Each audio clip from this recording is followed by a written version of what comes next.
Good evening, ladies and gentlemen, or good night, and welcome back to RAMP Promotions, Real Deal podcast show. It's a late night, but it's PIP Mondaze, so welcome back to the show.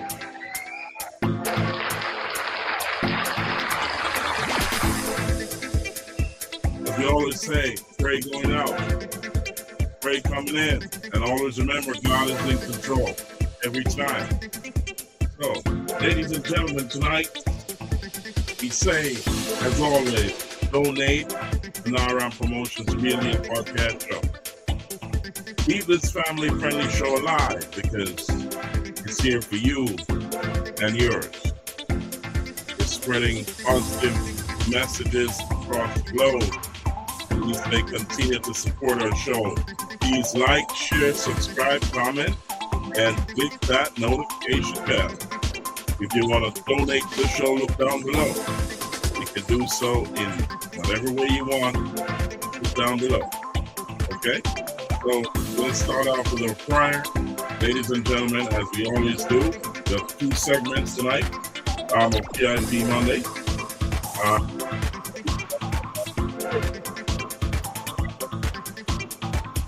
Catastrophic ice storm aftermath. What happened? We're going to be talking about U.S. immigration, some major changes. And we're also going to be talking about remigration. In part two, we're going to be talking about women hurting their own futures. That's a topic, a controversial topic. Community announcement, international events, and places to visit. Then we're going to close the show. So, ladies and gentlemen, welcome back to RAMP Promotions, the Real Deal podcast show. Let's go. So, we are going to put the prayer. We're going to say a word of prayer, ladies and gentlemen. And here we go. Father, you have not given them a spirit of fear, but of power, love, and a sound mind.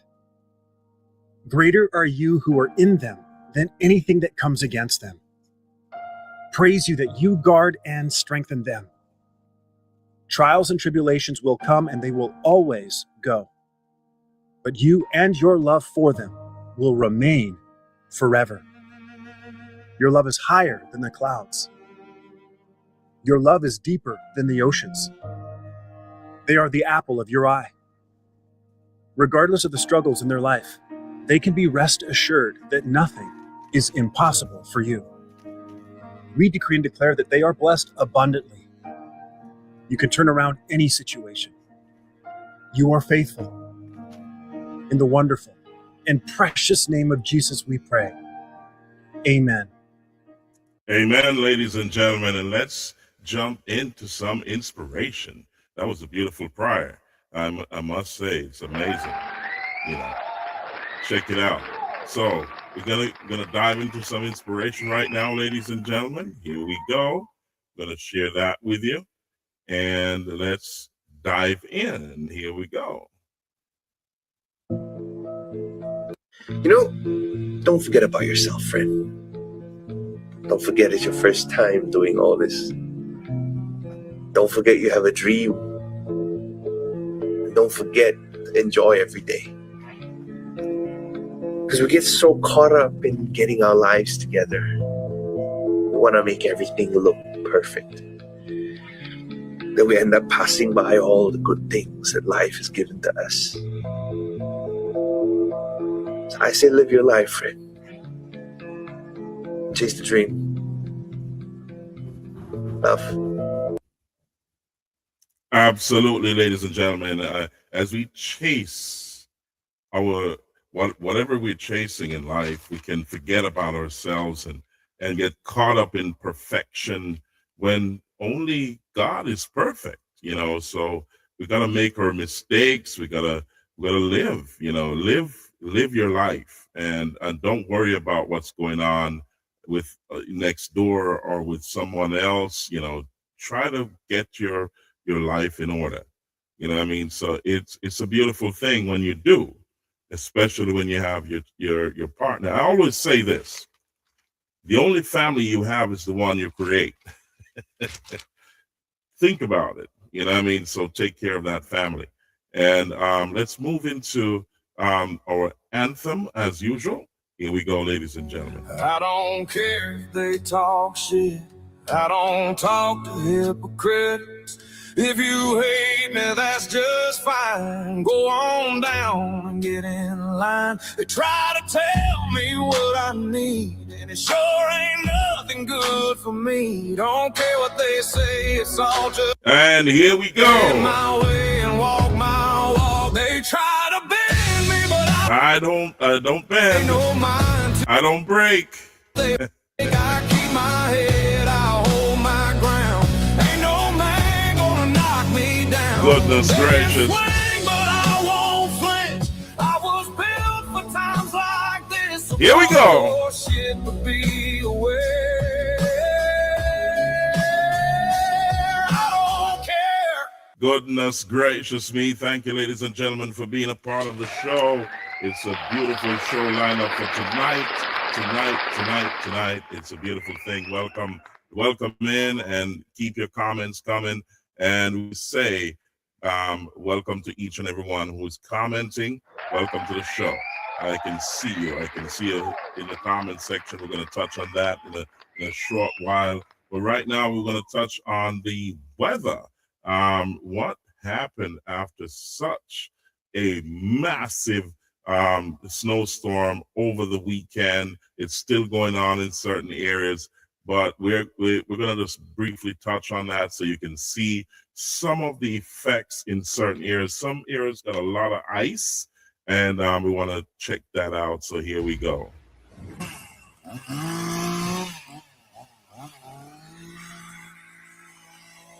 Situation right now through a lot of the lower Mississippi Valley, especially the state of Mississippi. A lot of chainsaws cutting up trees.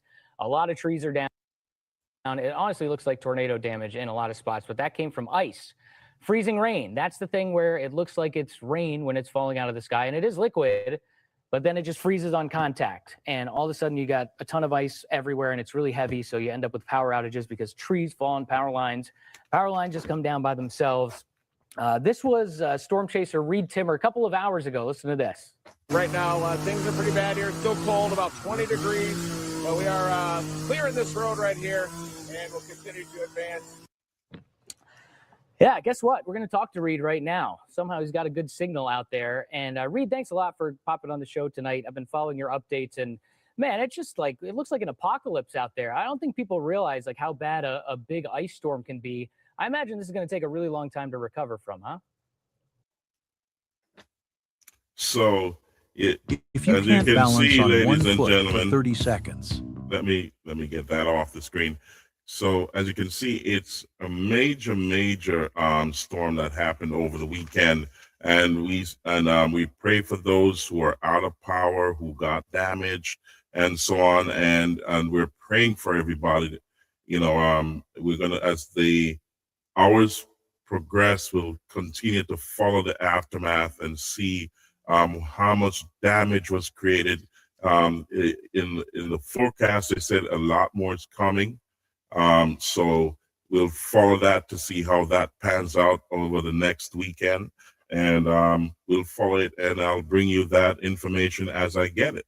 But you can check your local channels and so on, and your weather reporters and so on, and you can get an update as to what is going on across the United States, because it was a huge storm. And you know, we say we're praying for those who are damaged by it or are affected. So you know, we pray for speedy recovery, and we will continue to follow this as it develops. But as we continue here, ladies and gentlemen, we're going to be talking about U.S. immigration. There's some major changes for when it comes to green card holders. It's not business as usual, and we want to bring that to you right now so you can understand that major changes has happened over the last couple of weeks into January. That's January 2026.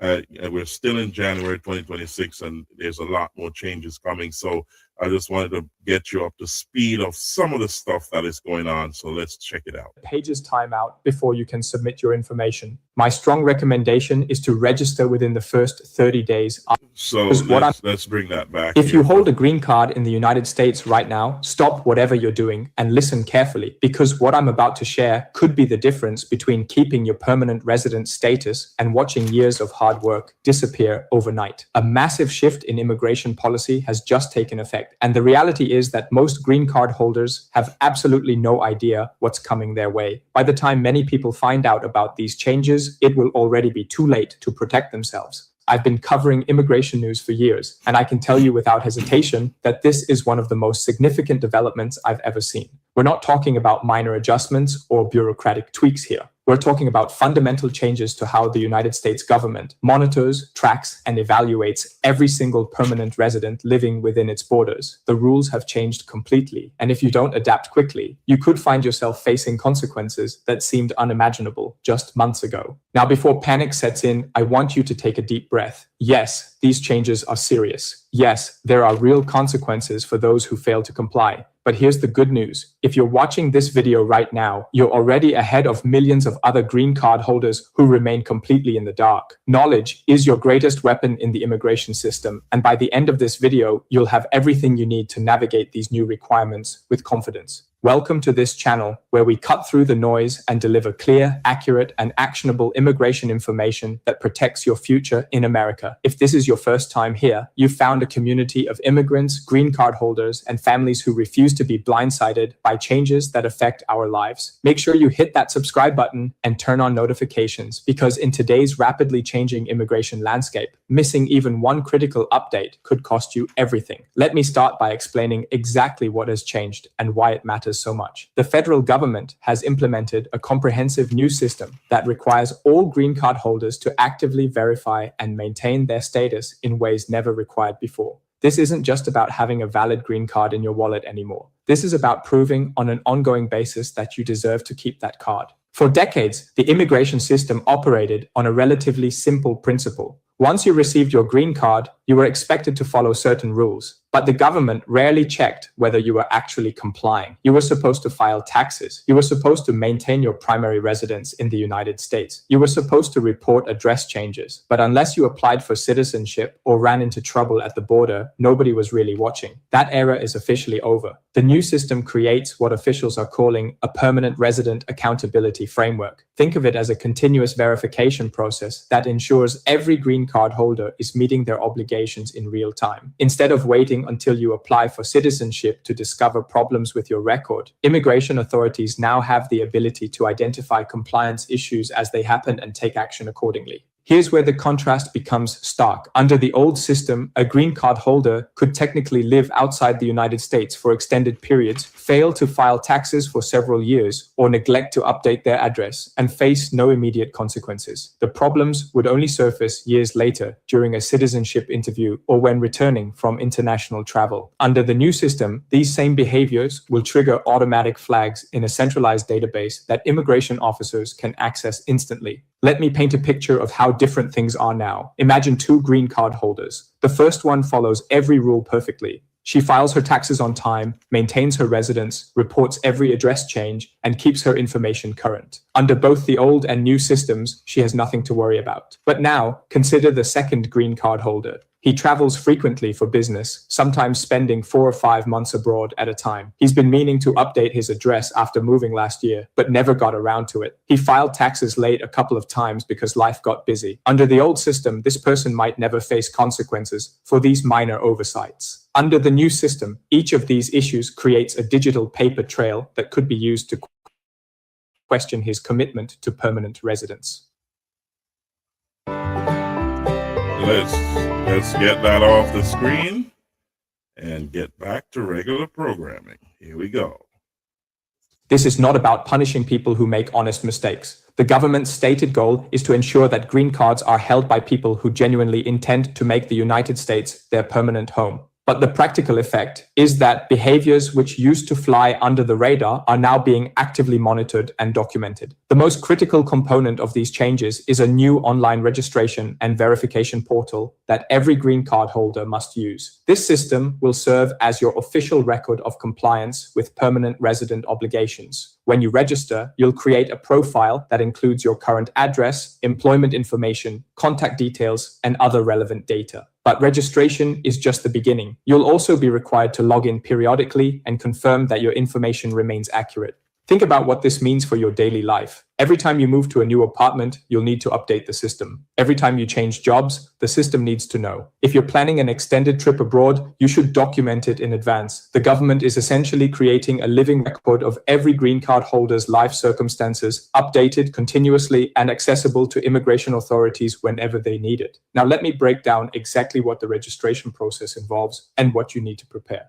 The registration process requires you to provide several categories of information, and I want to walk you through each one so there are no surprises when you sit down to complete it. First, you'll need your alien registration number, which is the 8 or 9-digit number printed on your green card. This number is your unique identifier in the immigration system, and you cannot proceed without it. If you've misplaced your green card or it was stolen, you need to address that issue immediately because without a valid card and a number, you cannot complete the registration process. Beyond your basic identification, the system requires your complete biographical information, including your full legal name, exactly as it appears on your immigration documents, your date of birth, your country of birth, and your country of citizenship. Any discrepancies between what you enter and what exists in government records will trigger a review, so accuracy is absolutely essential. Take the time to verify that every piece of information matches your official documents before you submit. Your current physical address in the United States is another critical requirement. This might seem straightforward, but it's actually where many people run into problems. The address you provide must be your actual residence, not a PO box, and not a friend's address you use for mail. Immigration authorities want to know where you physically live, and providing false information about your residence is considered fraud.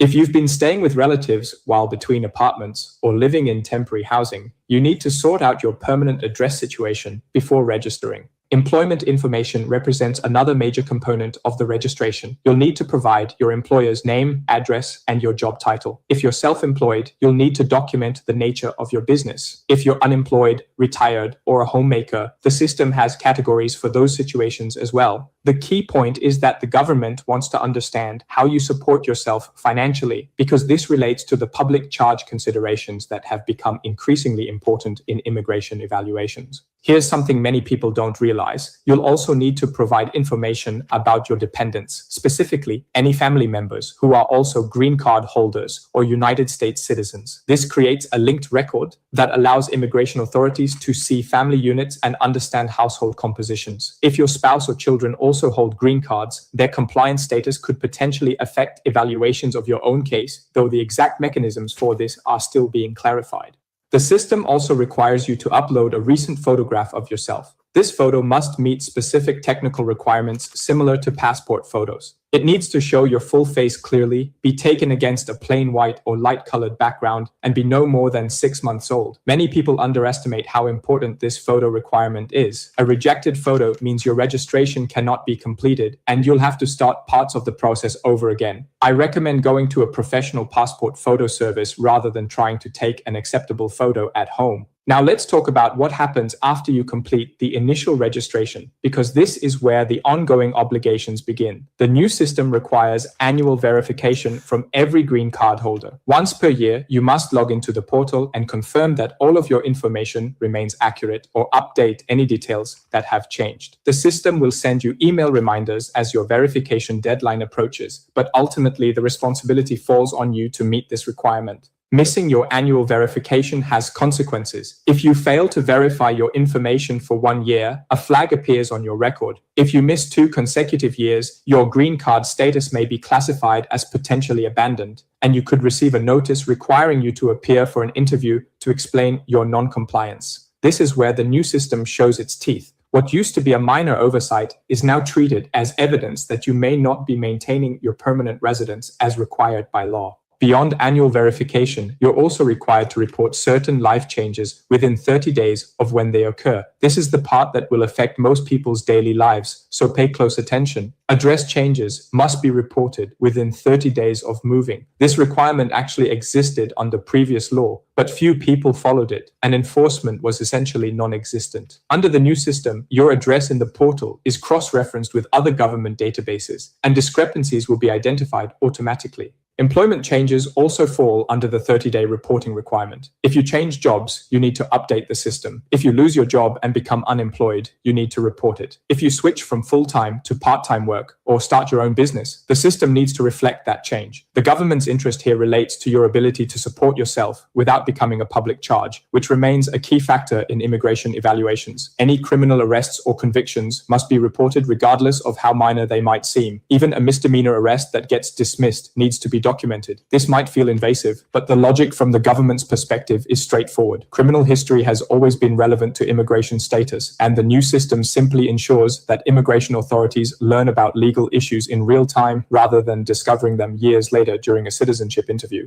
Travel outside the United States requires special attention under the new rules. Any trip that will exceed 6 months should be reported in advance through the portal. The system includes a travel notification feature where you can document your departure date, destination, and expected return date. This creates an official record that protects you if questions arise later about the duration of your absence. Green card holders have always faced scrutiny about extended time abroad, but now there's a formal mechanism for demonstrating that your travel was planned and that you intend to return. Marital status changes, including marriage, divorce, or the death of a spouse, must also be reported within 30 days. Your family situation affects multiple aspects of your immigration record, and the government wants current information about your household composition at all times. Let me address the timeline and deadlines, because this is where many people will get caught off guard if they're not paying attention. The new portal system launches within the next 60 days. However, there's a 90-day grace period after launch, during which registration is strongly encouraged but not yet mandatory. Once that grace period ends, registration becomes a legal requirement, and failure to comply triggers the consequences I described earlier. Do the math and you'll realize you have roughly 5 months from today to complete your registration. That might sound like plenty of time, but I'm going to urge you not to wait. Here's why. There are approximately 13 million green card holders in the United States right now. Even if only half of them wait until the final weeks to register, that's over 6 million people trying to access the same system simultaneously. Government websites are notorious for crashing under heavy traffic. The last thing you want is to be frantically trying to register on the final day while the system is down or running so slowly that pages time out before you can submit your information. My strong recommendation is to register within the first 30 days after the system launches. Be among the early users when the system is running smoothly and take that as a fact, ladies and gentlemen. You gotta be early. If you're a green card holder, if you think that's bad, do not overstay your visitor's visa because things are getting more riskier, or whatever visa you're given. If you're given a set amount of time, you don't want to overstay that right now because things are getting real bad here in terms of immigration. The changes are strict. And you got to just get in line here and obey the rules. So here we go. Let's check this out. And this has to do with visas. Here we go. Let's get that running. If you think a small visa overstay isn't a big deal, this video might completely change how you look at your future in the United States. Because the moment your I-94 expires, an invisible clock starts running. And once that clock hits certain milestones, the consequences can follow you for years or even for life. Many people don't realize this, but overstaying by more than 180 days can trigger a ban from returning to the US. Overstay by a year or more, and you could be locked out of America for at least 10 years. In this video, I'm going to walk you through exactly what happens when you overstay, why even a short delay can derail your long-term plans, and how to avoid mistakes that can permanently change your immigration options. Under US immigration law, overstaying is not a minor issue. It carries serious legal consequences, clearly defined by Homeland Security, the courts, and the Immigration and Nationality Act, also known as the INA. I'll reference specific laws in key immigration cases, including Matter of Arabali and Matter of Duarte Gonzalez, so you understand not just what the rules are, but how they're actually applied in real life. Everything starts with Form I-94. This document determines how long you're legally allowed to remain in the United States. The day you stay past the date listed on your I-94 without proper authorization, you begin accruing what's called unlawful presence. From that moment on, the clock toward possible re-entry ban starts ticking. Let's look at a simple example. Maria enters the United States on a tourist visa and plans to stay for 6 months. Instead, she stays for 9. The moment she passes the 6-month date on her I-94 without extending her status, she begins accruing unlawful presence. That overstay may not seem dramatic at first, but it can trigger serious consequences once she eventually leaves the country. Unlawful presence is legally defined as remaining in the United States beyond the period of authorization granted by Homeland Security. You'll find this definition in INA Section 212A 9B. There are several ways unlawful presence can begin. One is entering the United States without inspection, meaning from day one, unlawful presence starts counting. Another is overstaying past the expiration date on your I-94. A third is failing to maintain your status when your I-94 is marked DS, or duration of status. For most visa holders, unlawful presence begins the day after the I-94 expires. You can check your I-94 online through CBP's official website. If you were admitted under duration of status, unlawful presence starts the day after you violate that status. For example, if you're on a student visa and you stop attending school, that's a status violation, and the clock starts running. Every single day of unlawful presence can be tracked by Homeland Security. A few extra days may feel insignificant, but those days add up quickly. Once you accrue more than 180 days of unlawful presence and then leave the United States, guys are so you automatically great. trigger a 3-year bar from re-entry. If you accrue 1 year or more and then leave, you trigger a 10-year bar. These penalties are automatic. You don't receive a warning letter, no one notifies you when the bar is triggered, and the reason for your overstay doesn't matter. What matters is that you were in the United States without lawful status. The 3-year bar is triggered under INA Section 212A 9BII. It applies if you accrue more than 180 days but less than 1 year of unlawful presence, leave the United States for any reason, voluntarily or through removal, and then attempt to return within 3 years of that departure. Here's how that looks in real life. John enters the U.S. on a business visa. His I-94 expires, but he stays an extra 210 days before flying home. Even though he leaves on his own, he has now triggered a 3-year bar and cannot return to the United States during that period unless he qualifies for a waiver. And if the 3-year bar sounds harsh, the 10-year bar is even more severe.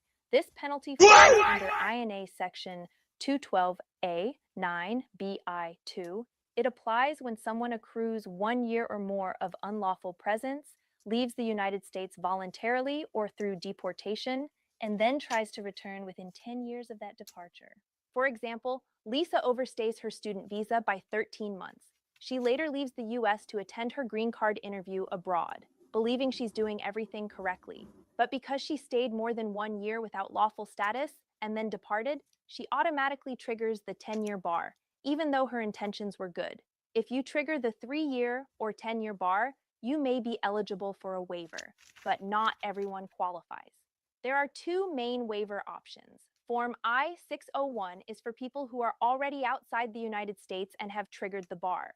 Form I-601A, known as the provisional waiver, is for people still inside the U.S. who know they'll trigger the bar once they leave for their immigrant visa interview. To qualify for either waiver, you must show extreme hardship to a U.S. citizen or lawful permanent resident spouse or parent, not a child. The law is very strict about this.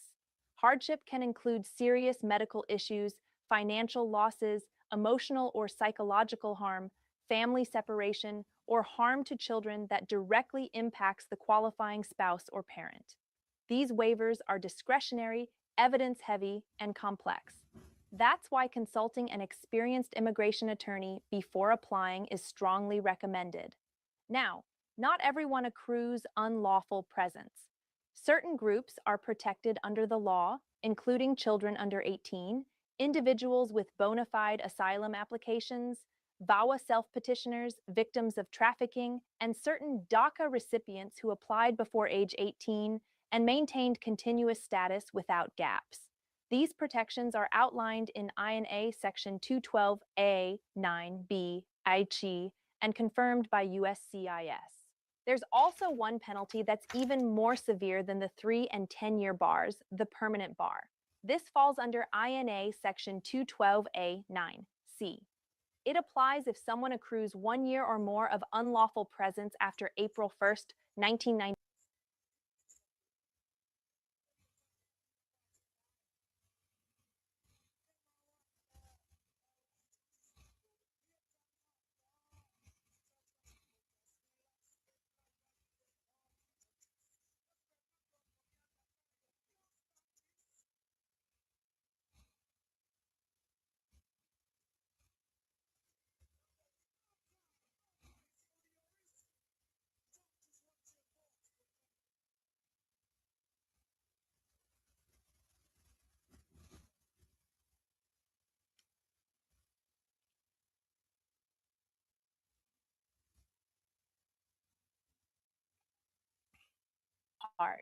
Immediate relatives of U.S. citizens include spouses, parents, and unmarried children under 21.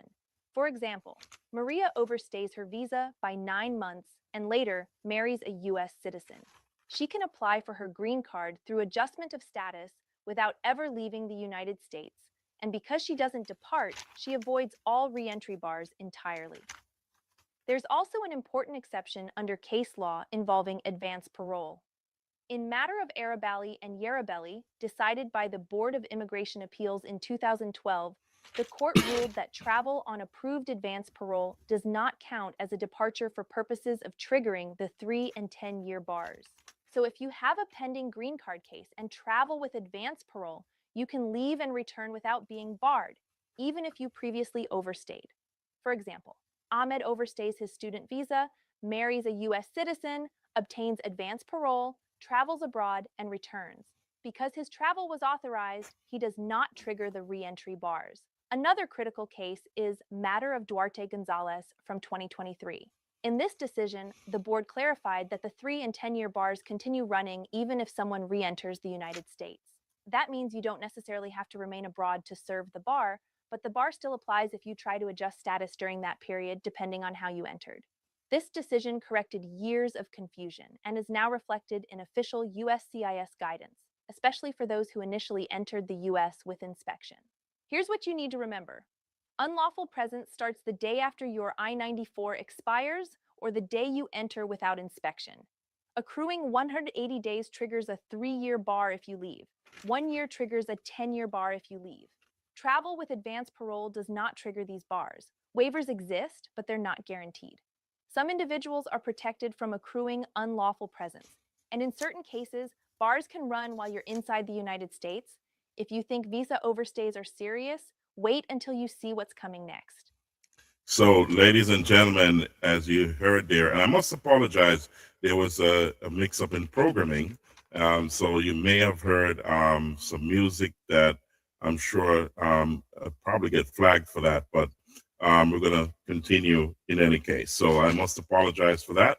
The screen went blank as well because of the programming issue, and we're going to continue here. So we apologize for that. We continue. And if you think that overstaying your visa is bad, those who overstay their visas and are here in the United States, some of you are getting what we call notices to appear in immigration court. So this is a serious matter that's getting more and more often in the United States. So let's have Attorney McBean explain that for you. Let's go. Here we go, ladies and gentlemen. In removal proceedings who USCIS is starting to place people in removal proceedings who currently have a case pending with them and no decision has been reached yet. I'm LaToya McBean Pompey, an immigration lawyer in New York. Here's what's going on. We're starting to get requests from people to help them with their removal case because they have a pending case with USCIS, yet USCIS has issued a notice to appear in immigration court despite the fact that no decision has been reached yet on their pending case, including pending VAWA cases, guys. And these are people who are here in the United States with a work permit. They're authorized to work. They're authorized to stay here for a period of time while the government adjudicates their case, their green card application. The common thread that we're seeing among these individuals is the fact that they had a case that was denied in the past. For many of these individuals, it was a marriage case that was denied in the past. So if you're in a situation like this, immediately lawyer up, reach out to us. We're happy to work with you to see if we could represent you in removal and make an argument about your case. And that's a serious issue, ladies and gentlemen. It's going on as we speak. So you've got to be aware of what's going on in the space here.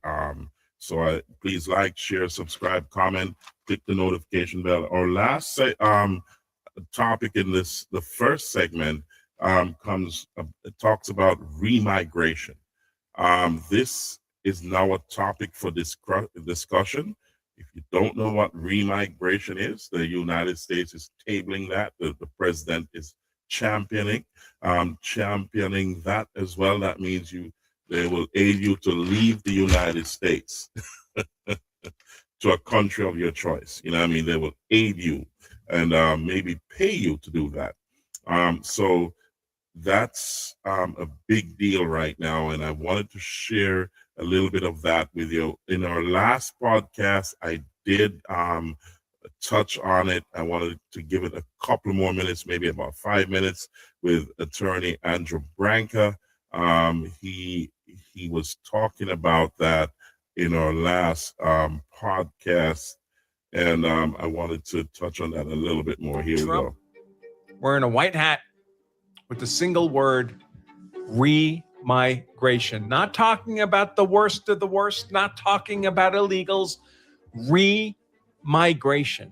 Because the truth is, everybody has to go. Every third world savage in our country has to go home. They are oil and water with first world civilization. They cannot assimilate. They will not assimilate. They are robbing us blind, destroying our culture, degrading us to their own third world level of savagery. Everybody has to go. And this is the kind of messaging I was praying for from Trump. Now, words are words. We have to see action, but this is a pretty powerful word. White Papers, Policy Institute, 1960, 85% of America was white. Today, it's 54%. Why does that matter? Because first world civilization is built and sustained by white people. It doesn't mean you can't have some other ethnics in the mix like raisins in a cake, but the core of the country, of the culture, has to be white people. We're the only ones that have ever had a first world society that can ever sustain ours. And perhaps the biggest advantage we have coming into play right now, our greatest weapon other than Trump himself, and let's face it, Trump is here for another 3 years and then goes on into the sunset. Who knows what'll follow him? But another great weapon we have on our side, increasingly vocal and supportive, is none other than Elon Musk. Elon is reportedly going all in, funding Republicans to help President Trump take back full control in November midterms, because Elon understands what the stakes are. And he's not a natural-born American citizen, but he has a genuine love for America, and he knows that America is the last bastion of civilization. And for his own visions of making mankind multi-planetary. Hold on, ladies and gentlemen. Here he is. If you don't know, this is Joe Rogan's place. And he's there with a samurai sword, writing, "I will fight to my last drop of blood to ensure that America remains the land of freedom and opportunity." That was posted yesterday. Today he posted, "America is toast if the radical left wins. They will open the floodgates to illegal immigration and fraud. Won't be America anymore." I've said it before. I'll say it again. I'll say it more during this show. Elon is providing us through his purchase of X and the speech he allows us to have here is providing us with the opportunity, a scant opportunity to save our civilization. You can't have the fight without having the preparation, and this is the preparation, our ability to communicate, my ability to say things like this on a massive platform makes all the difference. Having the backing of Elon is absolutely imperative to any chance of us having success. Again, the Overton window, we all know what the Overton window is, right? It's a notional window within which topics of conversation are socially acceptable, but topics outside the window are not socially acceptable. But the key is the Overton window can shift. Topics that were socially unacceptable can become acceptable. And the Overton window right now is not just shifting, it is smashing. You think 4 years ago, you could have talked about white guilt and it would have gotten this post got 16 million views. White guilt has been one of the most of the destructive forces of the 21st century. If Western civilization falls in our lifetime, it will be because we allowed this mind virus to destroy us. This was posted 2 days ago. 16 million views. And if this guy has his account monetized, that was also a nice payday for him, and that's another factor. This all goes much better of those of us fighting even at the modest level, this small town lawyer fights. If we can make revenue doing this, that's amazing. And more people will come into the fight. And you have to keep in mind the general public doesn't know anything. They're like a blank sheet of paper. All they know is what they're exposed to. And what they're exposed to increasingly is stuff like this. William Wolf talks about white guilt, gets 16 million views in 2 days, and he gets a response from Elon Musk. It ends now. The white guilt ends now. The guy who controls this platform. And by the way, the fact that we can talk this freely on X, in my view, as a content creator, appears to bleed over to other platforms too, including the one you're probably watching this video on right now, which is YouTube. The tree got. So, ladies and gentlemen, the conversation, now is the time to think carefully and listen to the conversations that are being had at this point in time. This is not the time for shenanigans. This is the time to gather your thoughts, gather your plans, and remember where you are, and remember what you want to do. What are your goals? You have to get your house in order because, as you can see, the borders are closed. They're policing the interior, and they're also talking about remigration. So it's like gentrification. They're cleaning out. They're cleaning house. So if you know what your situation is, and you know what your future will look like, if you're thinking about it, and you know what your limitations are, start preparing if you have not started already. There is a lot more to come. There's 3 years ahead, and we don't know what's going to happen after that. But the way things are looking, you got to put your thinking cap on. All right, so we're going to end this segment, and we want to say welcome to those who are watching from anywhere you are in the world. Welcome to the show. Okay. And also, please like, share, subscribe, comment, and click the notification bell. I want to say a big shout out to all my family. While I was in Jamaica, as you know, I was with the family, with my other half, my little daughter Gia, my granddaughter Shalicia, and my other daughter Shalene. Also, while we were there, my other daughter with the baby in her hand there, that's my other granddaughter, Shauna, and Shantae. Beside her, we have to her left, that's my right, that's my son, George, and that's my daughter's husband to the right. That's Dr. Kim. And to my daughter's left, to my left and my daughter's right, that's Joanne, that's George's mom, and David, and also to the far left of your left, that's their right, that's Elizabeth, my daughter. So they were in Texas together, over a couple of weeks ago, and we say shout out to them, and Daddy loves everybody, all of you, you know what I mean? It's a beautiful thing. So, ladies and gentlemen, we're going to go into part 2, where we're going to be talking about women and women versus men here and the future. While all of the world is getting, they're getting their borders locked up and systems are coming online, policing of the first world, they're tightening up on finances and all that good stuff. Free money is out the window. Scamming is out the window right now.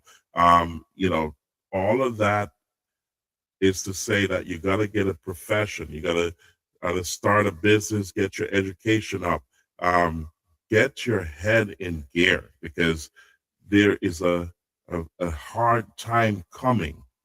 And if you are not qualified for certain jobs that can pay the bills, then you're going to be left behind. And we got to remember that teamwork makes the dream work. So we see a lot of trends going on the internet, around the social media space, in the media, and I'm looking and I'm talking specifically about women who are downgrading men and thinking that they can go all the way alone. Many of you are not qualified. A lot of women are championing, and we're not talking all women here. We're talking a certain subset, and this is they're trying to offer something that is readily available across the board, across the world, and I'm specifically talking about beauty and sexuality. That's what you're selling. And on the other hand, you're commanding this long list and on top of the list, you're saying any man that, and I'm talking a specific subset of women, that all they're putting forward is your beauty and your body. And they're asking that men that make 6 figures, these are the men they want, but they're not offering a lot. And we're gonna ask ourselves, what is your role here in the world as a woman or as a man? What are you here for? So this is becoming a big issue, and I'm going to dive a little bit into it. And we're going to talk more on Thursday Night Live, about this.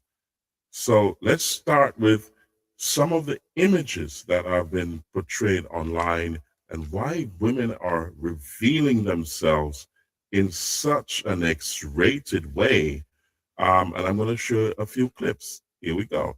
Let's check this out. So if you notice on your screen, there's a music to this that I can't play. But if you notice how revealing this is, and this is typically what you're seeing now on the media, this is how they're selling themselves. And you have to wonder to yourself, say, hey, what is going on here? Why are you using the space for something like this? And why are you downgrading yourself? You get what I'm saying? So that's one of them.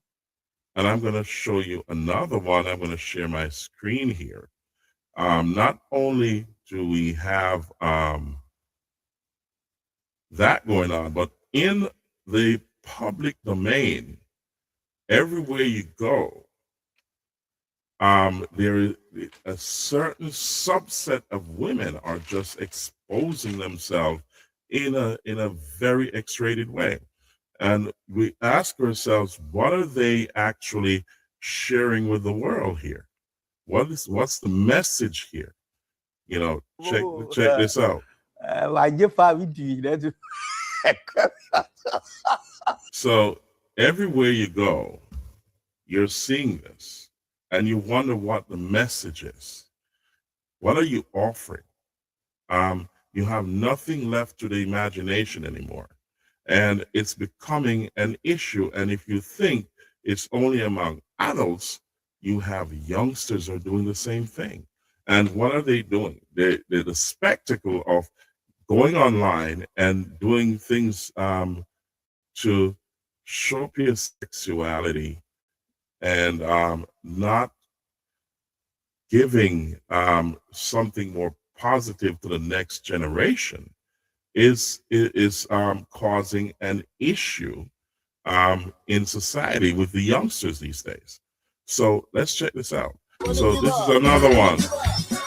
So let's take the music off. And as you can see, this is a youngster. And as you can see, it's all revealing. So you wonder why men are turning away from women, because women are now showing up their sexuality. And what they're saying is that we don't need men, but if you're coming into our space, then you need to be making X amount of money to take care of us. But the reciprocation is not there. What are they offering?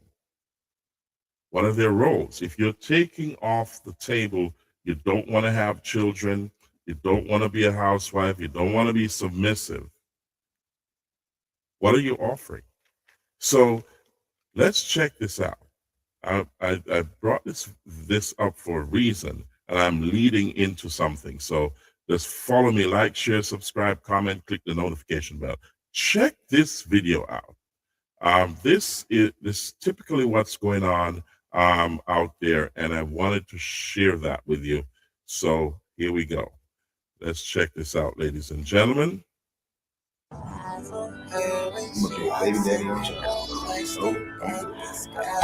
Wait, so you're not gonna try to get my number, holler at me, nothing? I thought about it, but I just see my future.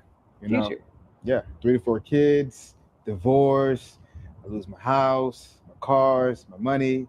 It's not something I want to get into. So I'm a sweetheart. I would never do that to you. Yeah. You judging me. I mean, so let's start that. Let's start that again.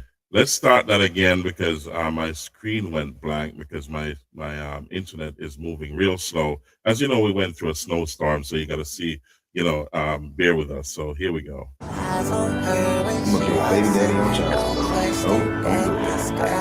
Wait, so you're not gonna try to get my number, holler at me, nothing? I thought about it, but I just see my future. You know? Yeah, 3 to 4 kids, divorce, I lose my house, my cars, my money. It's not something I want to get into. So I'm a sweetheart. I would never do that to you. Yeah. You judging me. I mean, yeah. Look what you're wearing. I mean, it's hot outside. I don't want to be like, what? I just see a toxic relationship, you know, on and off. I just can't do it. Nah. All right, you couldn't handle me anyway. So there you go, ladies and gentlemen. And I wanted to touch on a topic here as we move into our first, you know, out of our first hour. And here we go. Let's check this out, what this lady is saying. And it's typical of what's going on out there in the world. You tell me if you agree or you don't agree. Like, share, subscribe, comment, click the notification bell, and tell me in the comment section, what do you think? And on Thursday Night Live, we're going to have a discussion about this. So listen to what this young lady has to say, and tell me if you agree or you disagree. Here we go, ladies and gentlemen. We're going to start that right now. Here we go. You act like, oh, because I have my genitalia, since I have this private part, I'm the prize. No, the prize is who's ever in demand, and women are not in demand anymore. All right, guys, gotta talk about this fascinating story from this content creator. Her name is Brianna. Definitely leave a link in the description. You guys go ahead and support her channel. Yeah, she's going to be cautioning men in 2026 to avoid these modern women, right? It doesn't make sense to be dating out here as a man if you want to protect your peace here. Because these modern women nowadays, yeah, there's something else. She's going to be breaking it down. Not going to be doing too much talking in this video. I'm going to let her cook here. Let's take a look. I have a very important question that we should all ask ourselves. That question is, why should a man want a woman in 2026? Why should a man that is single, that is already living his life, possibly disrupt his life by taking on a woman? The reason I ask this question is because I think that a lot of us women have a very outdated mindset. Women are not what they used to be. The image of a woman has been tainted by ourselves. We have totally destroyed our image. Anything positive that used to come to mind when you thought of a woman, we have dismantled. And we don't piece together the fact that dismantling our image comes with consequences. So again, I ask you to ask yourself, why should a man want a woman in 2026? We get on the internet and we sit up and we bash men all day long. All day long, all we do is talk crap about what a man isn't doing and what a man is doing that we don't like, how we don't want to live with the man, how men are acting like females, how men aren't doing enough, men aren't giving enough, what they do isn't good enough, how they behave isn't good enough, they don't look good enough, they don't have enough money. We are just going on and on and on, talking crap about men all day long. That's point one. Point two, we have totally taken the mystery away out of being a woman. Back in the day, women didn't discuss certain things. Certain things were kept between the girls. Now we've gotten online acting like the men don't process and see the same internet we do. We traded in a quick buck for our secrecy, for our mystery. You can get online and you can see how women do their hair. You can see how women do their makeup. You can see how women get cheap clothes off of Shein or wherever they get them from. We got our hygiene tips on there. We've got dating tips. We talk about what we do and don't do on the first date. We talk about all these things, just sharing every single thing about ourselves. Big facts. And I've said this before, where modern women are using TikTok and social media as a digital diary, right? They're literally spilling the beans when it comes to their ideologies and how they really think behind the scenes. And that's why I've even said before, use these videos for research purposes, right? Extract the resource and the information up out of these videos, because they're literally telling on themselves, right? They're literally telling you that they're going to use men for money. They're literally telling you how poorly they view men and how they're going to play these games to get what they want, rinse and repeat. You can see how women do their makeup. You can see how women get cheap clothes off of Shein or wherever they get them from. We got our hygiene tips on there. We've got dating tips. We talk about what we do and don't do on the first date. We talk about all these things, just sharing every single thing about ourselves. We tell stories about our stupidity and dumb things we do. We talk about how we have no standards, and you may not think that that's what you're talking about. But when you're telling these stories about dumb stuff that you did, or certain stories about situations that you've been in, what you're saying is, I don't have standards. And most women don't have standards anyways, but that's a whole separate video coming very soon. So we get on the internet, we crap on our men, we share all of our secrets about ourselves to where they're no longer secrets anymore. What would make a man want us? Then to top all of that off, there's all this free corn everywhere. And even if you're a man where you want the real thing, there's women on here sharing basically that they'll do anything. Congratulations, well for done. some dinner. There's women out here that are sleeping with men for dinner. There's one of us sleeping for men with just the smallest thing. So we're giving out all the tips, all the secrets, telling all the things about ourselves. So there's no secrecy anymore. There's no anything anymore. What is the selling point for us? What do we bring? And you get mad when someone says, what do you bring to the table? Because we're asking men to bring so much. We want men to do it all. We want men to still be the men of yesteryear while us not being the women of Congratulations, yesteryear. well We don't done. want to cook. We don't want to clean. We don't want to provide and cater to a man's needs. We don't want to do anything but receive everything. And we want to talk down to our men. We want to mistreat our men, but it still expect them to be gentlemen and decency. And it's so funny to me how women are always online talking about how men are acting like females. And you're saying it in a derogatory way, which means you are self-admitting that you know that the image of a woman is a negative thing. If you're saying that men are acting like this and it's a bad thing, that means that you're behaving badly and you know it, and you're not calling it out. You're not changing yourself. So again, in these hard economic times, in these hard political times, in these hard, difficult, challenging spiritual times, you think that it's a good idea for a man to take on a woman?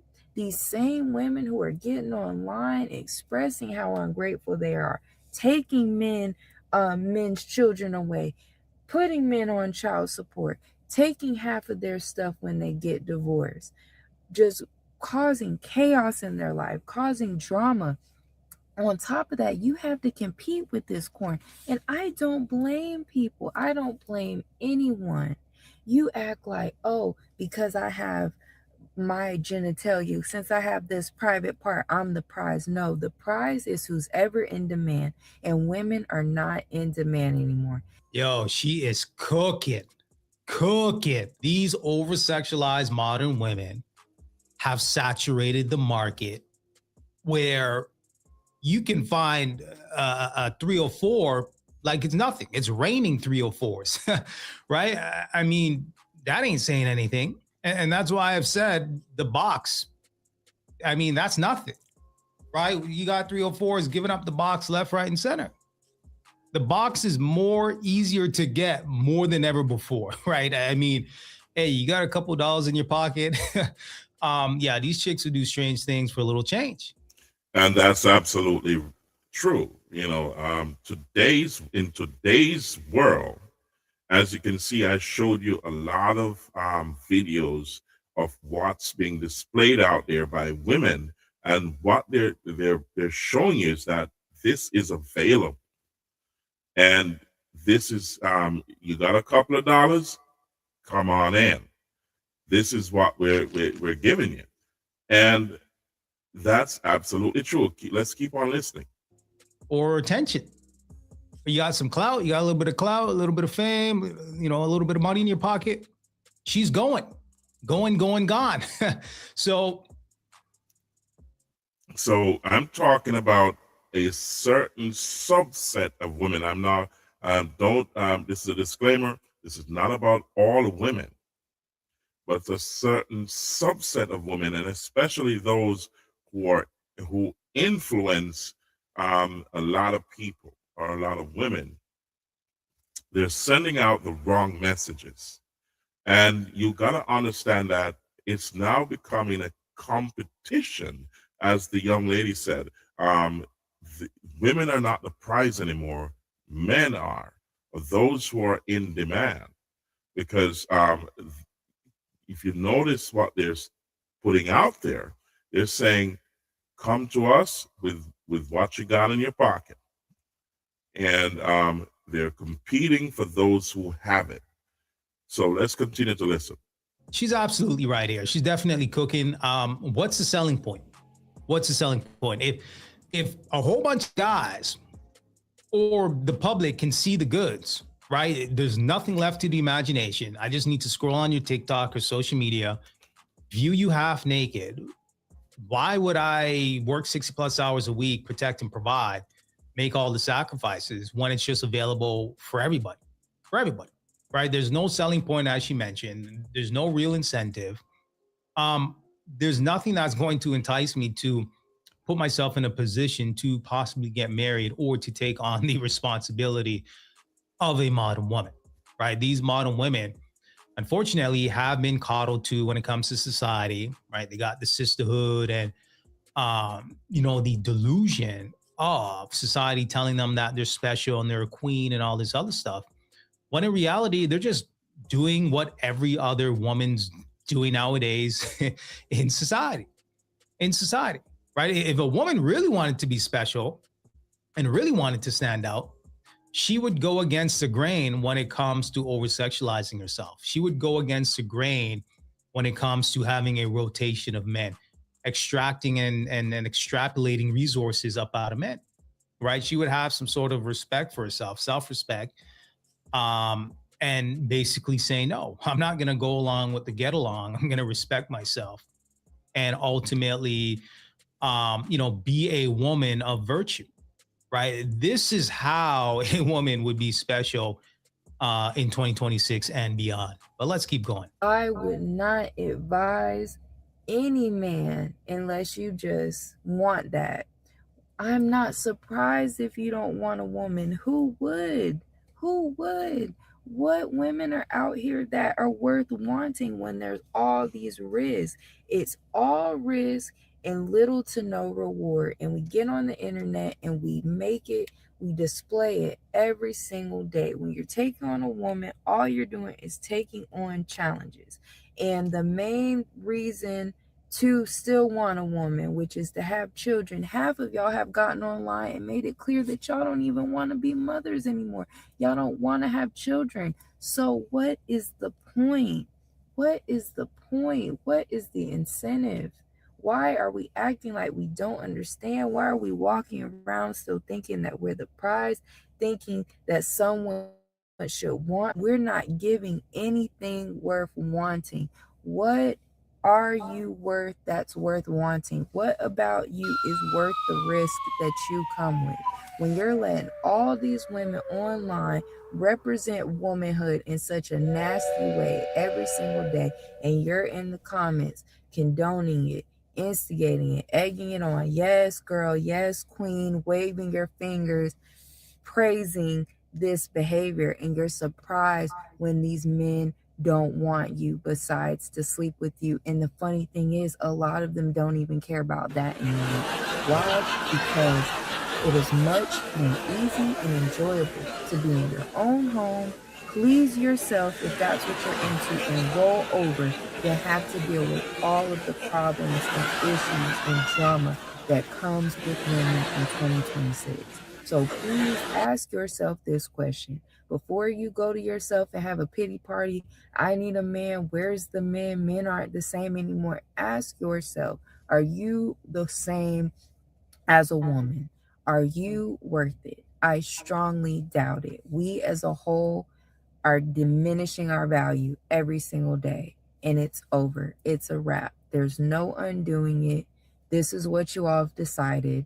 This is what we have decided as a whole. Live with it, deal with it, and amazing, incredible, ultimately outstanding, deal with the consequences. Amazing. Evolve. You've made it this way, so it's time to evolve. I love y'all. Talk to you soon. All right, guys, so there you have it. So shout outs to her for keeping it real and standing on business, because she's basically saying, what's the point? right? High value, high productive, high capable man. A man that's protecting his peace, building himself up, trying to be the best version of yourself. For you to only deal with a quarrelsome woman, to deal with a woman that's out here thotting and bopping,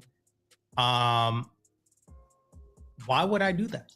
Why would I do that? Now, I mentioned yesterday by 2030, 45 to 50% of modern women will be single and childless. I think somebody in the comment section said it's more like 70%. Listen, the way things are going nowadays, I don't doubt that. I don't doubt if that number balloons up to 70%, the way things are happening nowadays. It's just— And that's absolutely true. If you think about it, ladies and gentlemen, because, you know, by the 2030s, 2040s, women will be single and childless because they don't want to destroy their figures, and they don't want to destroy their beauty. They want their own time. It's all being selfish.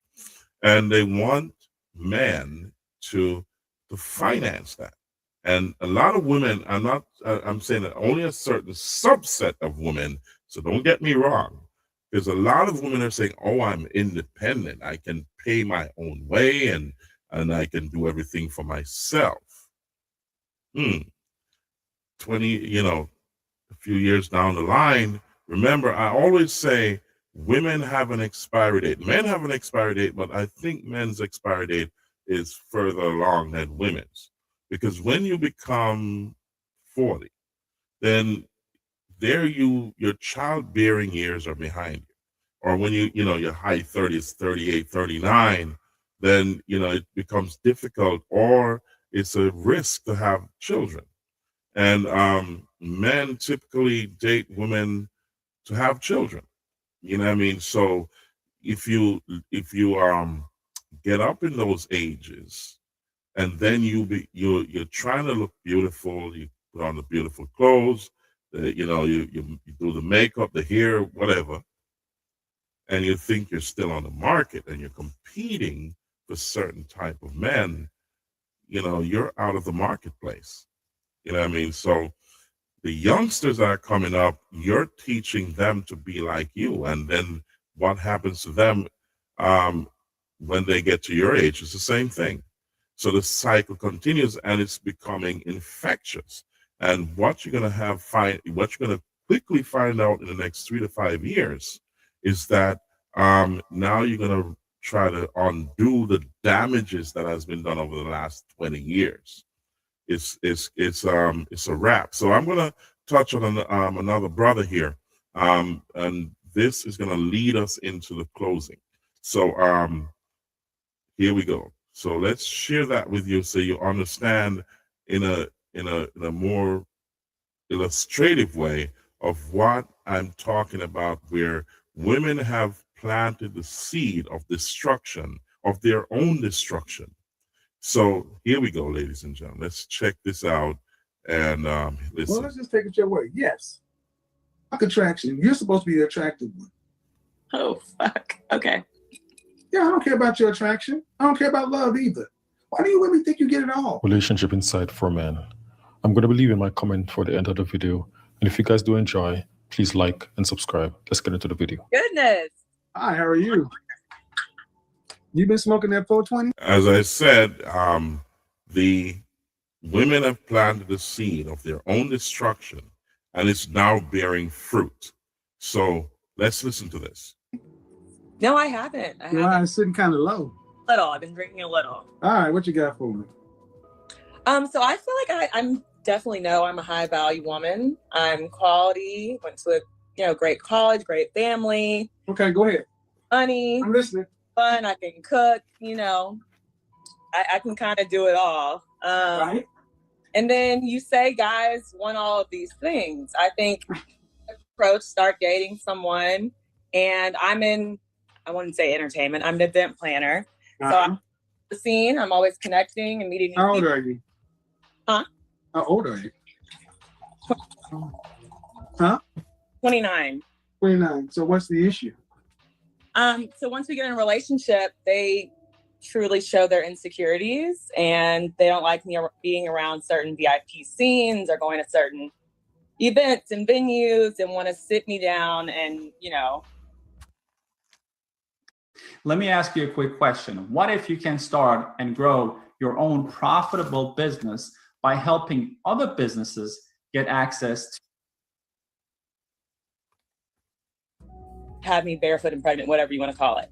But No. That's not my career. It's not what I'm about to do. No. Okay, hold on. Let's have a conversation. Okay. 29. What state are you in? Texas. Okay. I hope you're not in Dallas. I'm in Houston. Finesse capital of Texas. Finesse capital of Texas.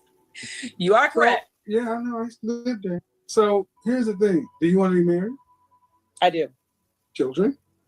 As of recently, I feel like I need children more than want them. That's the thing. What does that mean?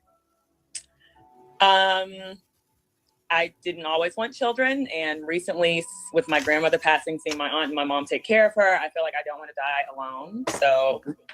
So, did you go to college in Texas? No, I went to Howard, HU. You pledged sorority? No. Okay. Children, before you didn't want children, come back to that one, but it's like, why do men want to, they think you're all fun and cool and, you know, pretty and smart and all this, but then they get insecure and... No, let me get to my point. Okay. Let me get to my point, because you say men, and I can't let that go. The men you got, that's not all men. All right, so when's your last relationship? Official long-term, about 2 years ago. And how long did men don't approach me, so you should. How long did that last? Huh? How long did the relationship last? A year. Okay, so I don't doubt that you can attract men, but it sounds like you either have a hard time. It sounds like you have a hard time attracting men that you value. Put it that way. Yes, I attract. All right. But the question is, what do the men you want from a woman? See, when you came on, you came out with the resume on this and that, and great, and that's fine. But tell me about what the men that you want from a woman. Run that resume down. And they want all the qualities that I have. I would. Well, then you should have no problem. That's what I'm saying. I should have no problem. But apparently that's not what they want. And if what you are offering, you say that's what they want, then you should have no problem. And the thing is, do you make room for the possibility that maybe you present the looks component, but don't present the other part of it? I have, but I don't think. Okay, not wanting children. Why didn't you want children? That's when I was selfish. Exactly. And I wanted you to say the selfish word, not me. Men don't want selfish women. Oh, at all. Exactly. I've worked on that. I've exactly worked on that.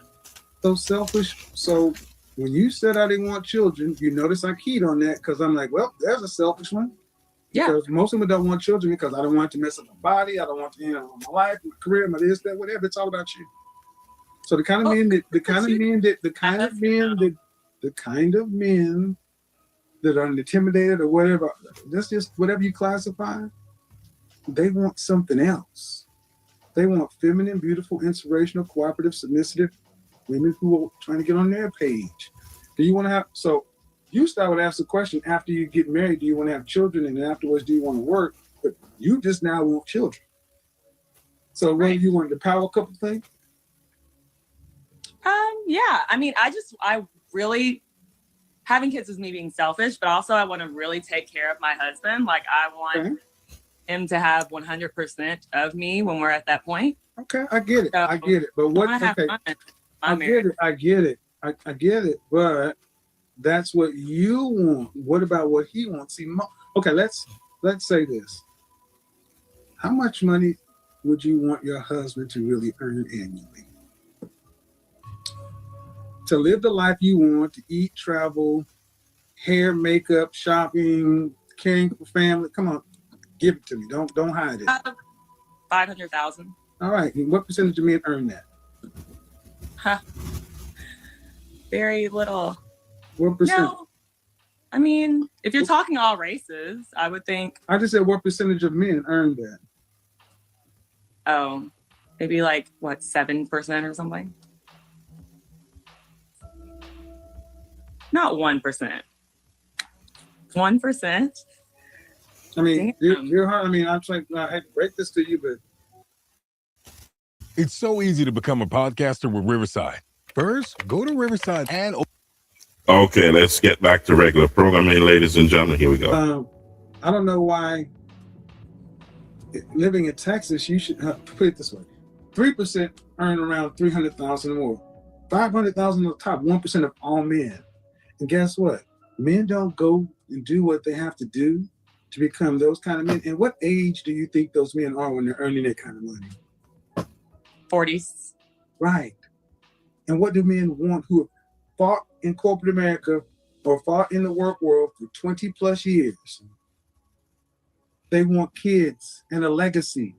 True. But I do want kids now. That was my path. But that's recent. What you said earlier was what I believe to be the truth.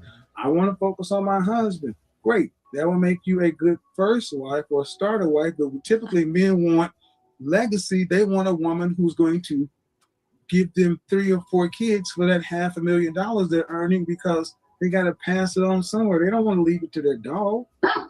So the kind of men you're dating probably are these guys who want a woman to do the power couple thing. Y'all on some 50-50 splitting the bill kind of shit, which is fine. Oh no. Okay, so you mean so you mean that these guys you're dating expect you not to work after you, if y'all were to get married, they would expect you not to work? Maybe not expect, but I think they'd be fine with it. First of all, it's another story. I don't really date like that. That's another thing. Like, people aren't approaching me. So maybe that's where your rank can come in, and people are all talking shit in this little comment section. Why are you worried about the comment section? I'm not, and I'm running the show. Huh? No, I'm saying I would probably want to rank. You be ranking out here. So I don't get approached. I get approached by like 3s who are. I'm talking about the men you dated. I'm talking about the guys you came in talking about are who? Those were guys I dated years ago. Okay, well, these are the guys I'm talking about when you came to the door, you said, here's the issue. The guys I'm dealing with are insecure. They don't want this, they don't want that.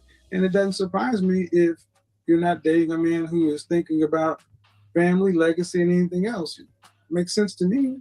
Where are they at? Where are they? Well, they're around. They just want women who are not moving like you are moving. On the same. There we go. I mean, you're moving like a modern woman. You give off the energy of, hey, if I were not to have kids, I'd just be cool with that. Let's travel, let's trip, and that's fine. But those men tend to already have children and have likely been married. So you would be the second wife. So to wait it out. Okay. Well, because the question I ask you that you have to put thought into is not asking where are the men. The question is, where are the men that you want? What do they want? That's what you ladies never seem to answer. Are you a Christian? Raised. Okay. More spiritual. Well, the old scripture was, he who findeth the wife findeth a good thing. Mm-hmm. The presupposition is that you are a wife first, and then you get found. The men you are talking about are looking for wives. Yeah. You're not a wife. You're a professional fun girl. Okay, but what am I supposed to do? Just sit down and like? No. So, okay, so somebody like myself, when I joke about, say, my next ex-wife, I've always said, if I were to try to get married again, it is for 1 or 2 reasons. If I married a younger woman, it'll be because I want 2 or 3 kids. Right. Or if I didn't decide to go the career path, I probably wouldn't pick a younger woman. I get a woman in their mid-30s, early to mid-30s, and we just go live the quote-unquote power couple thing. But really, we just be living on my program. But I am a very small segment of men. And that is the meat of the matter, ladies and gentlemen. If as he said it, if you date a younger woman, you're looking for kids, not fun. And as an older man, and even as a younger man with a younger couple, they're still looking for a family to leave their legacy behind. So let's continue to listen. You want men who are earning a lot of money. Mm-hmm. And dear heart, those men are going to get what they want. My question is, when's the last time you dated a guy who was low battery? An average Please earner? charge. What? $50,000. What's average earner? $50,000 a year. Actually, 45 is closer to black. 50 for everybody. I don't think I'm like in those circles. I don't know. I never, I guess. So the dilemma you have is, I'm a modern woman wanting more of a, let's just say, for a simple comparison, a Sex in the City kind of lifestyle. Those kind of women. Yeah. You don't really want kids. No, I do want kids. How many do you want kids? But I feel like once I have kids, I'm letting go of my whole self. Like, so you don't want kids. See, that's what I mean. See, a woman who wants kids does not look at them as being a liability. And every time you speak about kids, it's like, then I'm not the hot, sexy, I'm going to be a mom. How many kids do you want? You're putting words on it. That's not okay. Well, then explain to me explain to me what you mean. Once I have kids, I'm letting go of my own self. I feel like you lose an independence when you have kids. I mean, at least my mom did. I feel like if I can dedicate fully to my children and making sure that they're being taken care of by their mom and not by a nanny and some random people, to where they can be like touched and what, like I want to raise my own kids, and that wouldn't allow me to do the 3 jobs I work now to be out. Hold on. Listen. The men who earn the kind of money you talk about don't want independent women either. Right. So no matter how we get to it, ma'am, children in your mind are a loss of independence. Yes. All right. Which maybe I'm not. Exactly. Which means you're in your masculine energy. This is masculine. Yeah. So ready for kids? Is anyone really ready for kids? All the time. All the time. So, and you can't find the men you're talking about because they're with those women. Because women who are these Sex in the City masculine alpha female energy are fun for hooking up and casual sex. But then they don't stay around. Because the reality listen what I'm about to say. The reality of it is this. Even though now you would accept children, you would not really be a loving mother like somebody who wants children. Your attitude in this call has been, oh, I'll do it, but then I'm giving this up. So listen. So you're even setting your children up for possible resentment. Look at all this extra body weight. I had to give this up to do this and this and that. And ma'am, and it comes back to being selfish. It does, but I'm probably like now the most selfish person you will ever meet. Like I don't selfish person. Know how to have how having a child will be like until you have a child. Everyone who knows me knows that I would be an amazing mother, and really my focus would be on my kids and my husband. That's it. That's what I thought. Like, yeah. What's your longest relationship again? Huh? The longest relationship again was what? A little over 3 years. And how long ago was that? 5 years ago. So you were 22 years old? Yeah. Okay. So if I have to ask your exes how they experienced you in a relationship, what would they say? She is blank. Back then, definitely selfish. Exactly. But I haven't had a while. Well, listen. Mm-hmm. That means your relationship muscles, even as poor as they were back then, have gotten worse. They've atrophied. Best way to unclog your arteries, cut out salt. Nope. Okay, so let's get back to regular programming. This is absolutely interesting. So, ladies and gentlemen, I want you to listen carefully I'm going to touch on another video briefly, and we're going to discuss that on Thursday because we're going to watch that on Thursday. But let's continue to listen to this one. Here we go. The professional presenter, I'm pleading my case, but man, it's what I'm telling you is the men that you're talking about want more traditional wives, more traditional women. They don't want modern women. And you're not a traditional woman. No, I'm not. Like, but there's women who aren't traditional women. Like I said, I went to Howard. All the women there that I'm friends with are not traditional women. And are they all married? Most of them. The high value men? Mm-hmm. And when did they get married? Last 2 years. Then you found a clutch of unusual women, because I've been Black a long time, and most sisters that present like you are not. That's what the whole dating down, where all the good Black men at. This has been with us since for the last 30 years.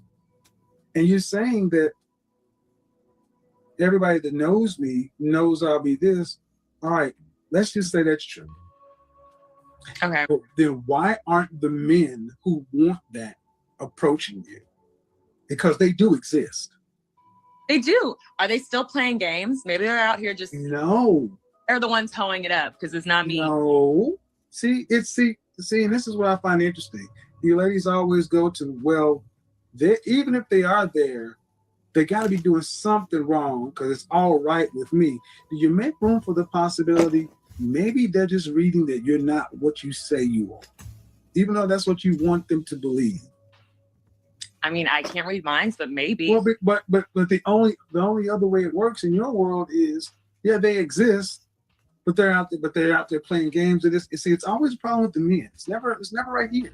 Not all of them. I'm just saying the ones that come in contact you that do approach, and I'm hoping that they're intentional with that approach.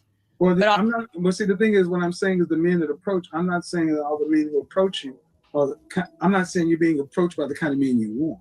I'm saying, why aren't you being approached by the men you want? I am being approached by the men that I want, but I feel like they're out there playing games. But also, we're in a different realm. We're talking like the athletes and the people that I'm on the scene with. So yeah, I don't concern myself with athletes and entertainers. I know the lifestyle. I concern myself with that. Right, and that's, I think, usually where I'm in the event. Well, then you get what you deserve. Then you get what you deserve. If that's what you're dealing with, you get what you deserve. You know what comes with their lifestyle. I'm talking about the people who actually have to go make their money, $500,000 a year. Not people who, no disrespect to the athletes and entertainers, but I worry about high value as men who are business class, not athletes and entertainers. Where are those men? Because these men over here, if they had to do transferable skills in corporate America, they couldn't do it. Right.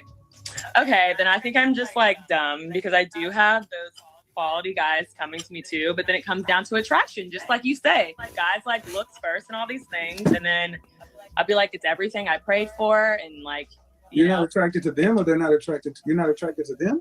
I'm not attracted to them. So Black women, I swear to God, you want everything. You ever hear just a ranking system? We got our own. Yeah, but see, the thing is, black men aren't complaining about shit not working. Y'all been complaining for 50 years. We don't complain about it. I'm not always complaining, but I said black women. Black men don't complain about being ranked. You guys do. Look, you just said, this woman, ma'am, you want a man who's making $500,000 a year, and you're attracted to, and he doesn't want kids. I do want kids. Okay, and to be a questionable mother mess. And here's the thing: I asked you the same question. These men exist. Here's the funny thing: you want to know why I know they exist? Because in my Facebook group that's been around for 6 months, 8 Black couples have got together and 3 engagements. One was in Aruba on New Year's Eve, and another sister found her husband, who's an attorney down there in Houston. He's a $10 million attorney. Found him in my group in a week. So I know they exist. Would you put me in the Facebook group? Nope. I'm not gonna put you in. You gotta apply just like everybody else. Yeah. You gotta apply like everybody else. See, that's another thing. I'm not trying to be funny, but I mean, man, you dealing in athletes and entertainers, that's a different world. Yeah, that's not all. That's just the world I'm. So basically, what you said is, I am ready to go. The problem is men, and I'm not gonna argue with you, man.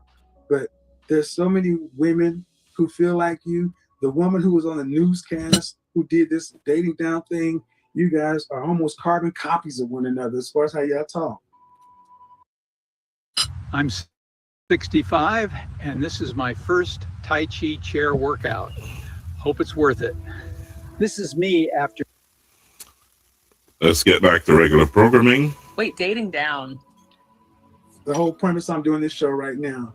And the point is, man, what you're basically trying to get the audience to accept is these men don't exist. And I've showed over and over for months and months they do exist. They just don't want women like you. And maybe. That's not an insult. Or It's not an women like me. No. Like, They don't. No. See, you keep. See, the thing is, this is what you just said. They're not ready for women like you. There's always a deficit on the men's side. No, they don't want you. Those men do not want me. But when they don't.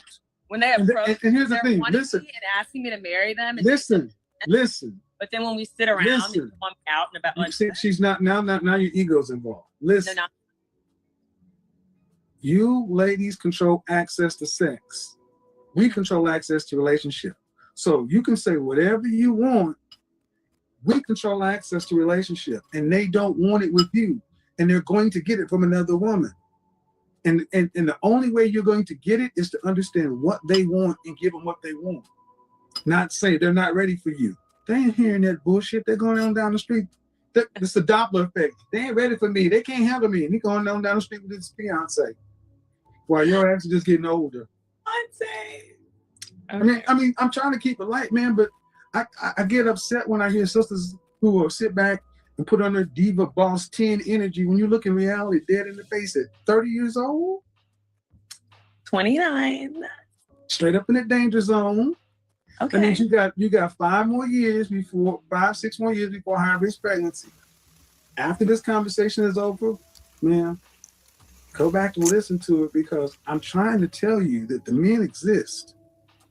I know they exist. It's true. I believe they exist too. And they do. Then you gotta ask, what do the men that exist that you want from a woman? That's one thing. Mm-hmm. And are you willing and capable of giving them what they want?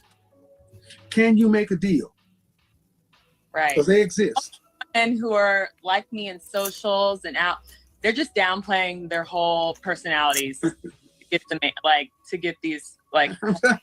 You keep coming back. I'm saying. Skill would be me looking in the mirror and being like, okay, Kara. See, man, your problem's not in the mirror. No, like that you just said, you need to. Your problem is okay. How tall are you? 5'9". Dress size? 6'8". Your problem's not in the mirror. I meant like internally the mirror. No, but see, the mirror part is the easy part.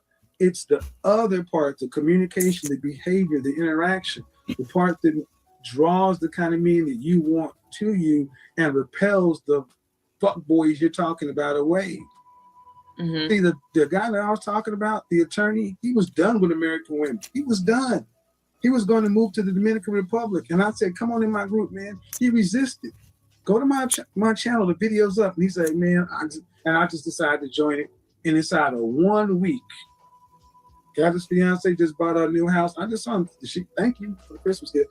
So you can't tell me they don't exist. I know these men. I'm not saying that. I just had that in October. But no, because if you had it in October, you'd be a fiance by now. So you just make the deal? Attraction's nothing? Okay, see, again, I will try one more time, and I'm going to move on. Okay. Well, let's just take it your way. Yes. Fuck attraction. You're supposed to be the attractive one. Oh, fuck. Okay. Yeah, I don't care about your attraction. I don't care about love either. Why do you women think you get it all? What makes you so special that you get it all? Men get it all the time. So Yeah, no, we don't. And we accept what we get. It's tragic. No, man, you got a choice. Because here's the thing. Here's the reality. Are you ready? The reality is what you have to negotiate with right now has a time limit on it. It will spoil. It will get old. And what you have today, it won't be worth the same thing 5 years from now. Because it ain't worth the same thing as it was 5 years ago. So after this is over, because it seems like you have maybe some girlfriends around or people around, I'm not saying this to be hurtful, man, but you got to tone this down and really come down. You're going to have to really ask, what do these men want that I want?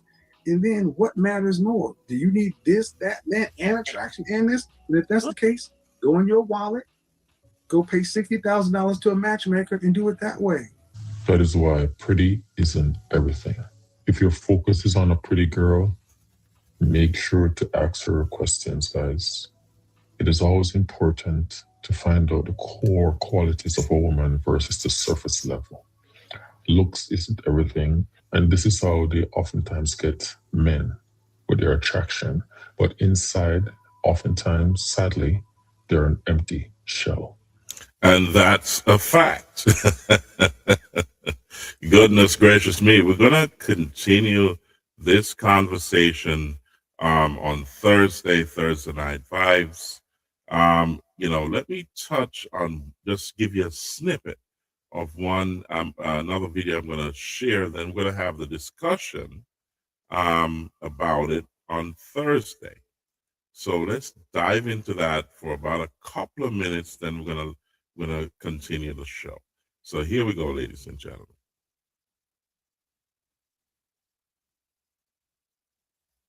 Let's get this going. Here we go. I honestly just found you.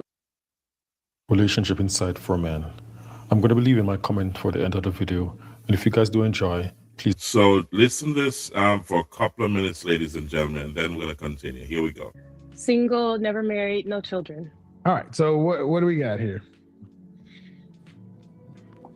I honestly just found you like this past week, and I've been listening to a lot of your the conversations that you've been having with women, and I'm just intrigued. So I thought that I would join. What do you and it's been. What do you find intriguing? Huh?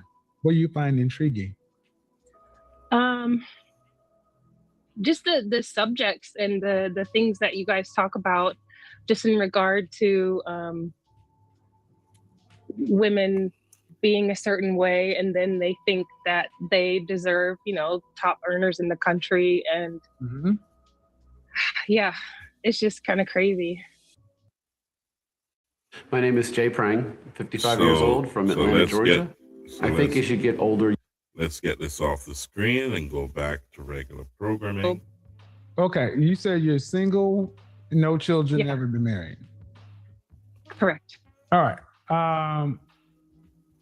What do you want, or what is it you've ever wanted with a man in your life?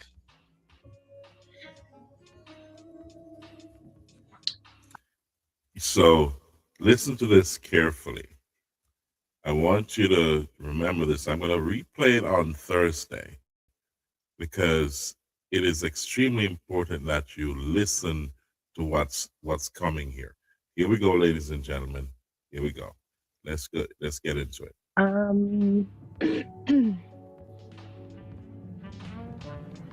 Gosh. Okay. So to be honest, I've only had like 2 serious relationships. Okay. Other than that, I've dated, but it just. College? I did not. What do you do for a living? I work in retail. Okay. As an associate? Yeah. Special. I mean, I've been listening to all of these things, and like, according to the ladies that call you and the conversations you have, like, I have nothing. I'm just gonna be honest, but I I have been waiting. I've been a Christian. I became a Christian at 21, and I have been waiting in purity for basically 23 years to find someone. You've been waiting in what? Purity, you say? Yes. Yes. I do not have sex. I do not sleep around. Are you saying you're a virgin? Born again, if you want to say it that way. How long has that been? To my personal convictions, I've only fallen to sexual sin once in 23 years. How long ago was that? 2016. Okay, so your personal convictions, because I was Christian since 5 years old. Okay. How do you plan on handling your elder years? 65 to 85. You won't have there's the point you won't have a husband, you won't have a family or children. Mm-hmm. You'll be too old to really work to make significant income. Mm-hmm. Then what? I honestly don't know. I would like to be married, but I'm just not yet. When did you become a Christian? When I was 21. So I can tell you, man, I'm hearing things that make no sense to me. How can you want to be married and you're a Christian? Mm-hmm. Where's the husband? Where's Adam, Eve? Because what I hear, what I hear a lot of times is women using God and Christianity as an excuse for their fear and why they didn't get out here. There's no way you're supposed to be single. Yeah. I mean, you're saying I'm not having. Honestly, I haven't. I know. I haven't really put myself out there. People have found me, honestly. How have you? Have you had any therapy? Some I have, yeah. Because this isn't normal, man. It's simply not normal. This is not even normal human behavior. You can't tell me my first commandment in the Garden of Eden was to be what? Fruitful and multiply. To be, yeah. Okay, so now you're 43, so that's pretty much a wrap. You think so? Well, according to worldly statistics, but I think it's possible to be married and be happy. Ma'am, I don't care about, and this is why I'm gonna be honest. You're not Sarah. Think you have to go that far. You think it's possible, ma'am? You work in retail. You're not Abraham. This is Abraham, Sarah, and Hagar. Don't you know that? Okay, so what if it's possible? Can you afford? Because Wednesday I'm gonna be talking about this IVF stuff. Can you afford $12,000 to $12,000 to $25,000 per IVF treatment? You didn't ask me if I wanted kids. I really don't desire to have children. I said being a kids is over at the wrap. You said, well, you think so? So what? You made the statement. I mean, I'm just thinking in regard to like even being married. You don't even want to be. You're not thinking you want to be married? No, I'm saying like I would like to be married. I don't desire kids. Why do you want to be married? My husband used to ejaculate prematurely until this. So let's get back to regular programming.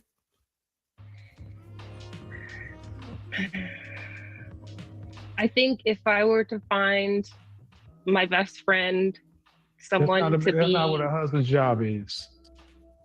Christian. I mean, kind of. My job is her best friend. Hey, Christian. It's not what a husband's job is. Okay. You're not coming. So we're going to continue this on Thursday.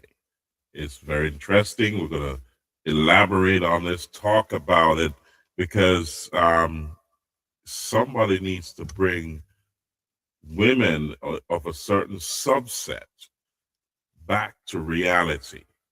And we're going to have that discussion. It's going around on the internet now. If you notice, women and their sexuality and their independence, and they're saying, hey, we want this way of life, but if you want something, you got to give up something. You know, if a glass is full, it can't receive. If it's half full, it's also half empty, but it can receive at that point, right? So there has to be an equilibrium. So we're going to have that discussion on Thursday, ladies and gentlemen. We got to say, like, share, subscribe, comment, click the notification bell. We're going to continue the conversation because, as I said, we need to bring a certain subset of women back to reality. And we're going to say, in community announcement, Jack Sowers Award, we're arranging with the location for that. So stay tuned for that announcement. We're toying around with the dates, and there could be some date changes. So stay tuned.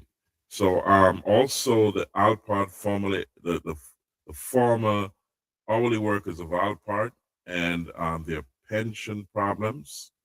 I had a discussion with a brother who was formerly of the National Workers Union, who represented them back when they were working. And we had a discussion, and we're moving things forward. I also spoke with Mr. Witter, and things are moving along.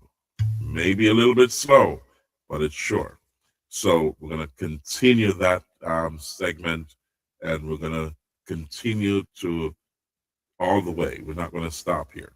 So, ladies and gentlemen, also on the international scene, there's some events that I want to tell you about. Let me share that with you. These events are going to take place. I think there's one in New Jersey, and I wanted to bring that to you. This is the Big Yard Crew, Mama Rose family down in New Jersey. That's East Orange, New Jersey. This is her grandson. This is Wally. His birthday celebration is going to be on February 20th, 2026. And the venue will be announced, as you can see on the poster there. So stay tuned for that. We're going to announce the venue when he drops that information. Also, we want to touch over in Great Britain. Great Britain. There's two events I want to tell you about. There's a big one coming up with Vibes Cartel. It's going to be a big show because you have Shensia, Shaggy, Beanie Man, and a whole set of artists. This is the reggae show. It's called Reggae Land, and that's going to be in I think Milton Keynes, if I remember right. The writing is small, so you can read it. You know, pause and read it. But there's going to be a whole lot of artists: Shaggy, Shensia, Beanie Man, Morgan Heritage, Taurus Riley, Barrington Levy, Conscience, Mr. Vegas, Supercat, Sanchez, Cranium, Inner Circle, Richie Spice, Ronnie, Ken Booth, Sham, T.O.K., Ding Dong, Alvarosi, Charlie Black, Third World, Jesse Royal, Janine, David Rodigan, Stylo G, Samarai, and also Haley Cook, and a lot more people will be there, a lot of artists. It stems over 2 days, September 1st and 2nd of August of 2026. Is going to be a big, big deal, ladies and gentlemen. You got to check that out. If you're in Europe or you're traveling to Europe, then you got to check it out. I'll keep it on the screen a little bit longer so you can get the details. But this is going to be a big, big show. It stems 2 days of shows, and you got a lot of major headliners here who are going to make waves in Europe come August. And there's another show in August that's going to be a big, big deal. This is going to be, it's a year-to-year, it's an annual event. It happens year to year. It's a big, big deal. and this is Andrew British. His birthday bash. It's called Virgo Bash, and that's going to be on the 29th of August, 2026. It's a bank holiday, and the venue will be announced. So I'll drop the venue. He says the British clique of Kingston 13 Promotions presents Andrew British Big Birthday, and it will be hosted by Princess Britannia. So it's gonna, Rare Nephew is up front, and it's for the girls. This is the T-shirt and netball skirt edition. A shot, everything up there. You know what I mean? So it's a big deal. Big up to Andrew British. That's a big deal. It's going to be a big show as well. Every year it happens, and it's amazing. The turnout for that. So if you're in England, in London, I think it's London. Yeah, he's based in London. Just stay tuned. Like, share, subscribe, comment, click the notification bell, and you will get more information. So, also, we have places to visit. If you're in South Central Jamaica, always remember to go by the Mystic Inn. The Mystic Inn is in Sear District in Manchester, and you can always have fun there. Everything is provided. Just check it out. It's amazing at the Mystic Inn. If you don't know what it looks like, look at your screen, and that's you'll see the Mystic Inn. So check it out, ladies and gentlemen. It's a beautiful thing to be at the Mystic Inn. So also, if you're in Prospect District, do remember to check out Top Rock Bar and Grill. Top Rock is a great location also, and you can see the numbers down there. You can call the numbers. It's a beautiful venue. You can check it out. If you're in South Central Jamaica, please do check out Top Rock Bar and Grill. And if you're in Downs District in Manchester, there's a cricket oval and a fish joint called Bowles Fish Stop. You can check him out in Downs District in Manchester. It's just down the street from that's Top Rock. It's on the same stretch. So you can always check him out. If you want to watch a game of cricket, just stay tuned. Like, share, subscribe, comment, click the notification bell, and we'll keep you informed of when there's a cricket match at the Bowles Oval. But also you can check out Misha's Right Spot in Sear District in Manchester. That's near to the Mystic Inn. You can check her out. As you can look at your screen and you'll see it. Check out Misha's Right Spot any day in Sear District in Manchester. You can Google it. It's also on Google Maps, just like the Mystic Inn and RAMP Yard and RAMP Promotions. You can find it all in Sear. So check it out, ladies and gentlemen. It's a big deal when you find there. We say always remember to like, share, subscribe, comment, click the notification bell. And remember that we're always here for you. You can always donate to the show. So just remember, we are here for you. So it's always a beautiful thing. So here we go.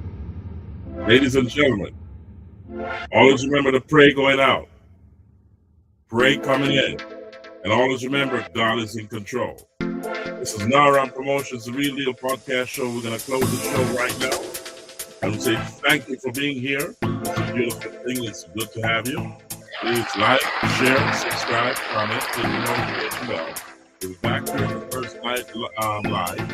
And you can call in on Thursday. We're going to have a discussion about women. Women have planted the seeds for their destruction and it's bearing fruit. So we're going to bring them back to reality. So let's have that discussion, ladies and gentlemen, and I've planned the seed tonight to show you where I'm going with it. Thank you for being a part of the show. We say big up to all the RAMP family around the world. Colonel Stuka, Smiley, China Borough, Floyd and the Massive over in England. We big up to DJ Latta and also Putty in Sierra District. Big up to him, and also the other crew as well. Right after. I remember that. So thank you, ladies and gentlemen. I salute you. Thank you for being here. And we say see you at the next show. God bless you all. And stay safe. Our promotion